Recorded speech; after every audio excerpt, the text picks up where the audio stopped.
आज से 4.5 billion years पहले हमारी माँ पृथ्वी की जन्म हुई। ऐसे में हमारी दुनिया कई सारी ऐसी रहस्यमयी घटनाओं को अपने में समाई हुई है जो हमारी समझ के परे है।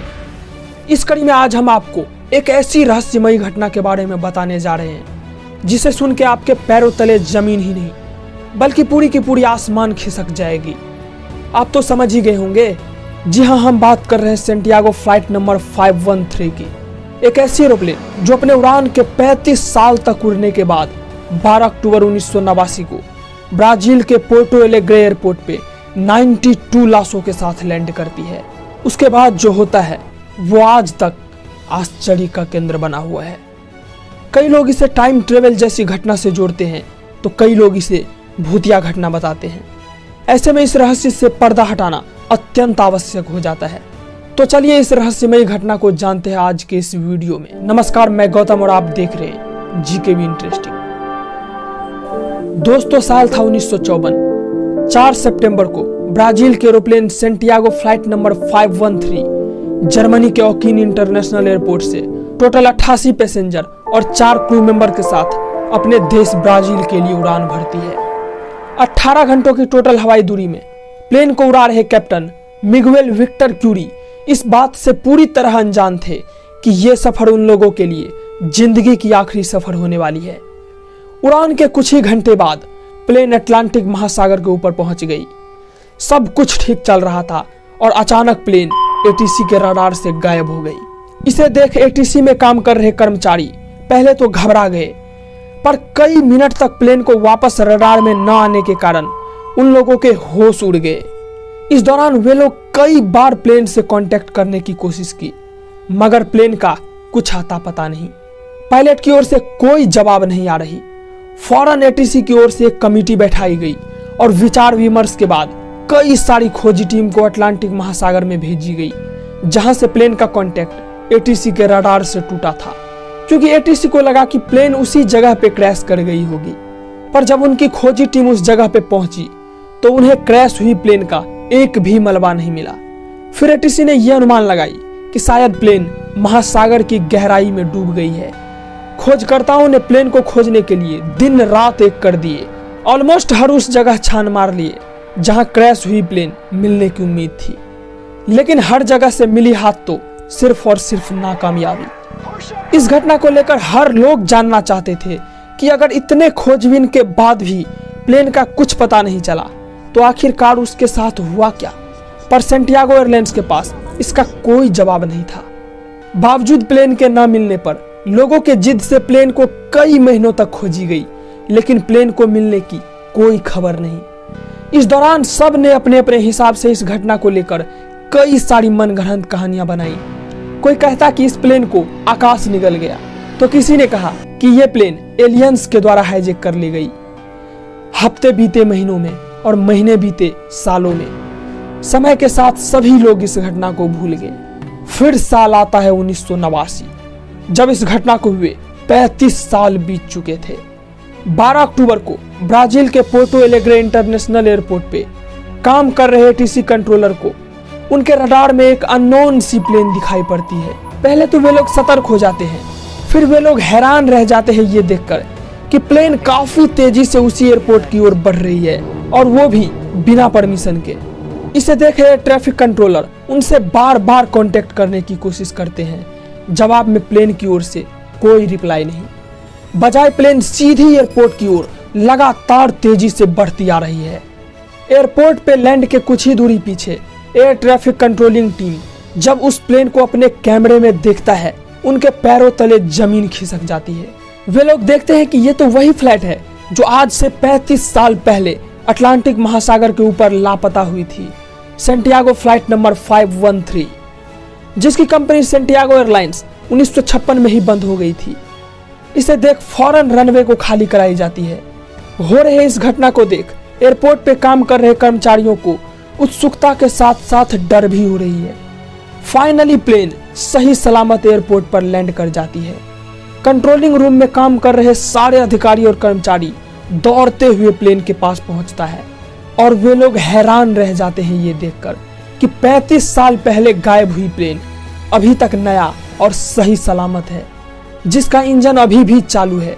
वे लोग प्लेन का दरवाजा खुलने का इंतजार करते हैं, पर कई मिनट बीत जाते हैं लेकिन प्लेन का दरवाजा नहीं खुलती है।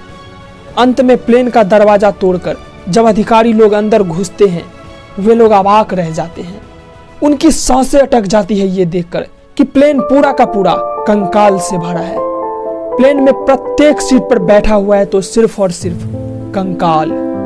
फिर वे लोग प्लेन के कॉकपिट में घुसते हैं।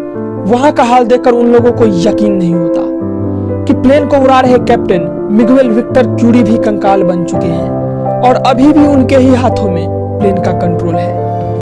कहते हैं कि ब्राजील सरकार ने इस घटना को काफी हद तक दबाने की कोशिश की, लेकिन फिर भी ये खबर पूरी दुनिया में ऐसी फैली जैसे जंगल में आग। इस घटना को लेकर लोगों के मन में कई सारे प्रश्न जन्म लिए, जिनमें पहला तो ये कि 35 सालों तक आखिर ये प्लेन था कहां, और दूसरा, प्लेन में अगर सारे लोग मर चुके थे, इवन प्लेन का पायलट भी, तो प्लेन सही सलामत लैंड कैसे कर गया। कई लोग तो इस घटना के बारे में ये तक कहने लगे कि ये प्लेन टाइम लूप में फंस चुकी थी, क्योंकि यह कारनामा सिर्फ टाइम ट्रेवल के जरिए ही संभव है, जिस दौरान खतरनाक रेडिएशन के कारण सारे लोग मारे गए। दोस्तों बता दूं कि टाइम लूप एक ऐसी प्रोसेस है जिसके थ्रू हम कुछ ही घंटों के अंदर कई साल फ्यूचर में पहुंच सकते हैं। क्योंकि ये खबर पूरी दुनिया में फैल चुकी थी, ऐसे में इस खबर के बारे में जब गहराई से जांच की गई तो पता चला कि ये खबर सबसे पहले वीकली वर्ल्ड टैबलेट मैगजीन में 14 नवंबर 1989 को छापी गई और खबर छापने वाले पत्रकार थे इरविन फिशर। और यह भी बताया जाता है कि यह खबर सिर्फ और सिर्फ पब्लिसिटी के लिए थी। जांच एजेंसी ने बताई कि हाँ, ये सच है कि सेंटियागो फ्लाइट नंबर 513 4 सितंबर 1954 को लापता हुई थी, पर उसके लैंड होने के बारे में कुछ खास नहीं बताई। जब हम इस खबर को लेकर इंटरनेट पे डीप में खंगाले तो इसके बारे में कुछ खास पता नहीं चला, लेकिन फिर भी कई न्यूज चैनलों ने इस घटना को लेकर हजारों आर्टिकल ऐसे छापे हैं जैसे ये एक सच्ची घटना हो। तो दोस्तों, ये थी सेंटियागो फ्लाइट नंबर 513। खैर, इस घटना की सच्चाई में मैं दावा नहीं कर सकता, लेकिन इस घटना के थ्रू हमें सबसे कॉमन और अच्छी चीज पता चलती है, वो है टाइम ट्रेवल। ऐसे में प्रश्न उठता है कि आज के समय में क्या टाइम ट्रेवल पॉसिबल है? क्या हम अभी समय में पीछे जाकर महात्मा गांधी से मिल सकते हैं, या फिर क्या हम आज ही 2050 का भारत देख सकते हैं, जैसे कि कई सारे हॉलीवुड साइंस फिक्शन मूवी में दिखाई जाती है? जवाब है जी हाँ। हमारे कई ऐसे दिग्गज साइंटिस्ट जैसे कि एल्बर्ट आइंस्टीन, स्टीफन हॉकिंग्स, उन लोगों का मानना है कि टाइम ट्रेवल के जरिए हम कई साल भूत और भविष्य में जा सकते हैं। सर एल्बर्ट आइंस्टीन अपने general and special theory of relativity में मैथमेटिकली प्रूव्ड करके दिखा दिए कि अगर हम लाइट की स्पीड से चलते हैं तो हमारे लिए टाइम दुनिया के टाइम से स्लो हो जाती है। आइंस्टीन की थ्योरी को जांचने के लिए सन 1971 में हाफेल एंड कीटिंग नाम के दो साइंटिस्ट मिलकर एक एक्सपेरिमेंट किए, जिसमें उन्होंने 2 एटॉमिक वॉच लिए। दोस्तों बता दूं कि एटॉमिक वॉच एक ऐसी घड़ी होती है जो सेकंड के करोड़वें हिस्से को भी आसानी से मेजर कर लेती है। उन लोगों ने एक एटॉमिक वॉच को पृथ्वी पे रखा और दूसरे को एरोप्लेन में, और उन लोगों ने उस प्लेन को उसकी अधिकतम हाई स्पीड से पृथ्वी का 2 चक्कर लगाया। तो उन लोगों ने पाया कि इस दौरान प्लेन में रखी घड़ी की टाइम पृथ्वी की घड़ी से कुछ नैनो सेकंड पीछे हो गई, यानी प्लेन में रखी टाइम स्लो हो गई। आई नो आपको थोड़ी सी मुश्किल लग रही होगी समझने में, पर अगर आसान भाषा में कहूँ तो अगर हम फ्यूचर में कोई ऐसी टेक्नोलॉजी बना लेते हैं जो कि लाइट की स्पीड या फिर उससे भी तेज चलती हो, और अगर हम उसमें बैठ के 1 महीना भी स्पेस में ट्रेवल करके पृथ्वी पे वापस आते हैं, तो हमारे द्वारा ट्रेवल की गई उस 1 महीने के अंदर ही दुनिया 10-20 साल या फिर उससे भी आगे निकल चुकी होगी।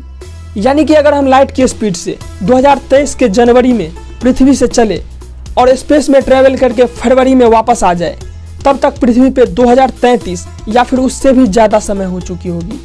यानी कि हम 10 साल फ्यूचर में आ चुके होंगे। डेट मीन्स अगर हम किसी तरह ऐसी टेक्नोलॉजी डेवलप कर लेते हैं जो कि लाइट या फिर उससे भी तेज चलती हो, तो हम इस 60 साल की जिंदगी में पृथ्वी पे लाखों साल भविष्य में पहुंच सकते हैं। वैसे दोस्तों, आपको क्या लगता है कि हमारे साइंटिस्ट फ्यूचर में लाइट की स्पीड से चलने वाली टेक्नोलॉजी बना पाएंगे या नहीं, जिससे हम टाइम ट्रेवल कर सके? और क्या आप टाइम ट्रेवल करना चाहते हैं? कमेंट में बताएं। उम्मीद करता हूं इस रहस्यमयी घटना के साथ टाइम ट्रेवल जैसी रहस्यमयी गुत्थी को भी समझे होंगे। अगर आपको ऐसे ही इंटरेस्टिंग स्टोरी के साथ साइंटिफिक चीज़ों को जानने में इंटरेस्ट है तो हमारे चैनल को सब्सक्राइब कीजिए, क्योंकि आने वाले दिनों में इस चैनल के थ्रू आपको ऐसे ही कई सारे इंटरेस्टिंग वीडियो देखने को मिलेगी। तब तक के लिए इतना ही, बाकी किसी न्यू टॉपिक के साथ नेक्स्ट वीडियो में मिलते हैं। बहुत बहुत धन्यवाद।